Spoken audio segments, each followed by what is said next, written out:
बुद्धिमान का इशारा और मूर्खों का तमाशा काफी है, क्योंकि जो बुद्धिमान व्यक्ति है वो केवल इशारा करेगा और इशारे में ही आपके सारे कष्ट और तकलीफों को, अपनी बात को आपके सामने रख देगा। नमस्कार, सुस्वागतम, वेलकम, अभिनंदन। मैं हूं आपके साथ आपकी अपनी होस्ट डॉक्टर वाई राखी। आपका स्वागत अभिनंदन करती हूँ आपके, मेरे और माता रानी के इस खूबसूरत से यूट्यूब चैनल पर। कैसा है मेरा ये संसार, दिन दुगनी रात चौगनी तरक्की करे, माता रानी की असीम कृपा पर बनी रहे और माता रानी आपको जीवन का सब सुख दे। चलिए कार्यक्रम की शुरुआत हमेशा की तरह बिलीव इन कर्मा।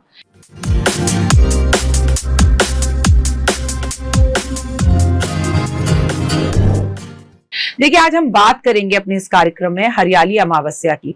24 जुलाई गुरुवार के दिन अमावस्या पड़ने जा रही है। वैसे तो अमावस्या कभी भी पड़े, अमावस्या की तिथि हम पितरों को समर्पित करते हैं, लेकिन 24 जुलाई को ना केवल अमावस्या है, 24 जुलाई की अमावस्या है और इस दिन गुरुवार भी है। तो हम केले की भी पेड़ की पूजा करेंगे और पितरों को भी मनाएंगे। और सावन का पावन महीना चल रहा है तो महादेव की भी पूजा करेंगे। रूठे हुए पितरों को मनाने का दिन हरियाली अमावस्या। सनातन धर्म में हरियाली अमावस्या का खास महत्व है। मतलब जब अमावस्या तो हर महीने आती है ना, लेकिन जब ये सावन में होती है तो इसे हरियाली अमावस्या कहते हैं, क्योंकि चारों तरफ हरियाली ही हरियाली होती है। इस शुभ अवसर पर बड़ी संख्या में श्रद्धालु गंगा समेत पवित्र नदियों में अलग अलग जगहों पर स्नान ध्यान करते हैं। इसके बाद देवों व देवताओं और महादेव को गंगा जल से अभिषेक भी करते हैं। साथ ही भक्ति भाव से भगवान शिव और माता पार्वती का पूजन किया जाता है। हरियाली अमावस्या के दिन पितरों का तर्पण पिंडदान किया जाता है। गरुड़ पुराण में वर्णित है कि अमावस की तिथि पर पितरों का तर्पण करने से पूर्वजों को मोक्ष की प्राप्ति होती है। वही व्यक्ति को पितरों का आशीर्वाद भी प्राप्त होता है। उनकी कृपा सदैव साधकों और पे बनी रहती है। सुख समृद्धि और सौभाग्य की अपार वृद्धि होती है। हरियाली अमावस्या का शुभ मुहूर्त। किस तारीख पर हरियाली अमावस्या? 24 जुलाई हरियाली अमावस्या है। देर रात 2:28 पर हरियाली अमावस्या की तिथि शुरू हो रही है। इसका मतलब जब आप सोकर उठेंगे तो आपको हरियाली अमावस्या जो है सुबह सुबह उदय तिथि से मिलेगी। कब तक हरियाली अमावस्या रहेगी? 25 जुलाई देर रात 12:40 तक अमावस्या की तिथि समाप्त होगी। इसके बाद शुक्ल पक्ष आरंभ होगा। सनातन धर्म में सूर्योदय से तिथि की गणना की जाती है, इसलिए 24 जुलाई को हरियाली अमावस्या को हम मनाएंगे और जिस दिन गुरुवार का दिन है। हरियाली अमावस्या पर शिववास योग। इस बार हरियाली अमावस्या पर दुर्लभ शिववास योग का संयोग है। इस योग का निर्माण सुबह से हो रहा है। वहीं शिववास योग देर रात 12:40 तक रहेगा।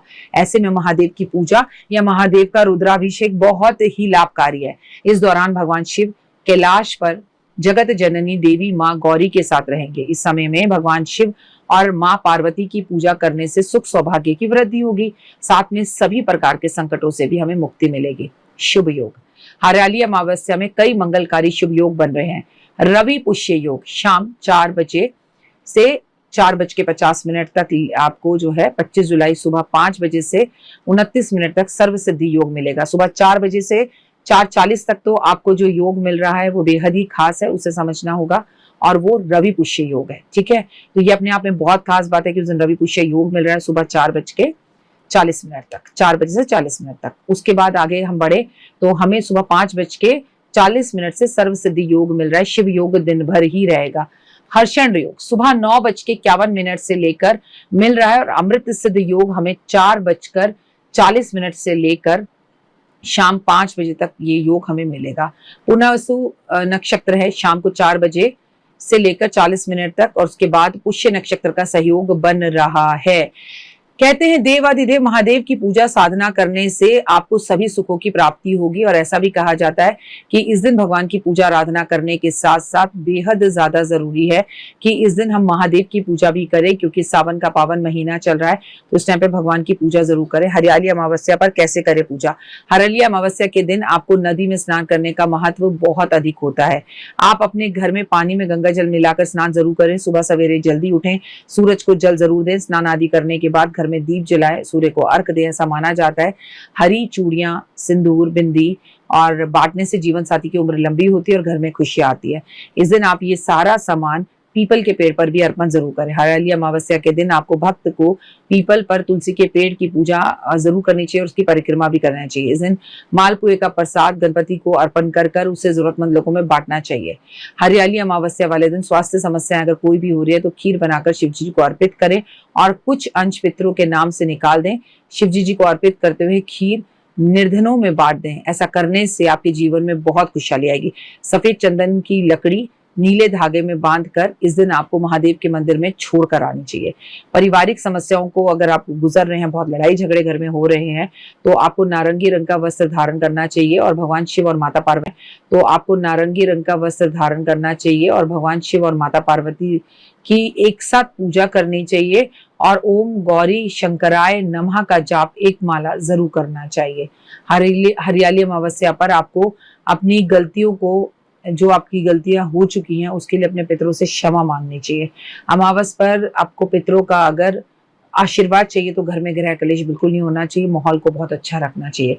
लड़ाई झगड़े वाद विवाद से बचने के लिए इस दिन आपको कड़े वचन बोलने से बचना चाहिए, नॉनवेज खाने से बचना चाहिए, शेव कराने से बचना चाहिए, नाखून काटने से बचना चाहिए और सिगरेट शराब से बचना चाहिए। अमावस्या के दिन इंसान को शमशान घाट या कब्रिस्तान के आसपास से नहीं गुजरना चाहिए जब तक बहुत ज्यादा मजबूरी ना हो। इस समय पे बुरी आत्माएं सक्रिय होती हैं और मानव का जो मन है वो बुरी आत्माओं की तरफ जल्दी आकर्षित हो जाता है। बुरी आत्माएं आपकी ओर आकर्षित जल्दी हो जाती है। और अमावस पे लोग वैसे भी नेगेटिव फील करते हैं क्योंकि आसमान में चंद्रमा हमें दिखाई नहीं देता।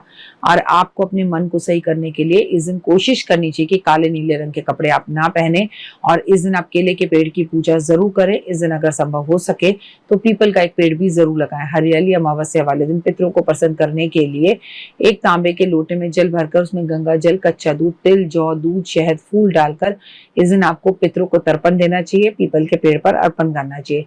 तर्पण करते समय आपका मुख दक्षिण दिशा की तरफ होना चाहिए और ऐसा करने से आपके पितरों का आशीर्वाद आपको मिलता है। अमावस वाले दिन आपको तिल का दान जरूर करना चाहिए, सरसों के तेल का दान करना चाहिए, छाया पात्र का दान करना चाहिए। इसके अलावा अमावस वाले दिन दान पुण्य करने के साथ साथ पितरों का पिंड दान तर्पण जब आप करते हैं तो उनकी मनपसंद खाने की चीजों का भंडारा या लोगों के बीच में उसका वितरण करना चाहिए। आज कम से कम जिनका विवाह नहीं हो रहा वो एक केला और केली का पेड़ मंदिर में आज दान जरूर करें, इससे बहुत फायदा होगा। और 24 जुलाई बेहद खास दिन है, तो इस दिन आपको करना क्या है, बहुत ज्यादा जरूरी है कि आप इस दिन जो है अपने पितरों का आशीर्वाद प्राप्त करने के लिए उनकी जो घर में तस्वीरें हैं उस पर सफेद पुष्प अर्पण जरूर करें। किसी ब्राह्मण और ब्राह्मणी को घर बुलाकर भोजन करा सकते हैं तो जरूर करें। चैनल को लाइक, सब्सक्राइब, शेयर जरूर करें। अपना प्यार सदैव बनाए रखें। कोई गलती हो तो माफ करें और दुआओं में याद रखें और आपके पितरों का आशीर्वाद सदैव आप पर बना रहे और आप फुल ऑफ एनर्जी के साथ अपनी जिंदगी को बिताएं। भगवान की असीम कृपा पर बनी रहे। ओए हुए, जय माता दी। जीवन में है समस्या, नहीं मिल रहा तकलीफों से छुटकारा, नहीं मिल रही मनचाही नौकरी, टूट गया है विश्वास, सांस से आपकी बिल्कुल नहीं बनती और खत्म हो गई है आस, भगवान से आपका विश्वास उठ चुका है। टैरो के 78 कार्ड खोलेंगे भविष्य का राज। सरकारी नौकरी से हैं आप कोसों दूर। कुंडली जगाएगी कुंडली जागरण, कुंडली बताएगी आपका भविष्य। ऊपर से ये जादुई हवाएं, ऊपरी हवाएं, जादू टोना तंत्र विद्याएं, पति पत्नी और वो करना होगा खुद पर विश्वास। दीजिए मुझे भी एक मौका, अपनी कुंडली दिखाइए, टैरो कर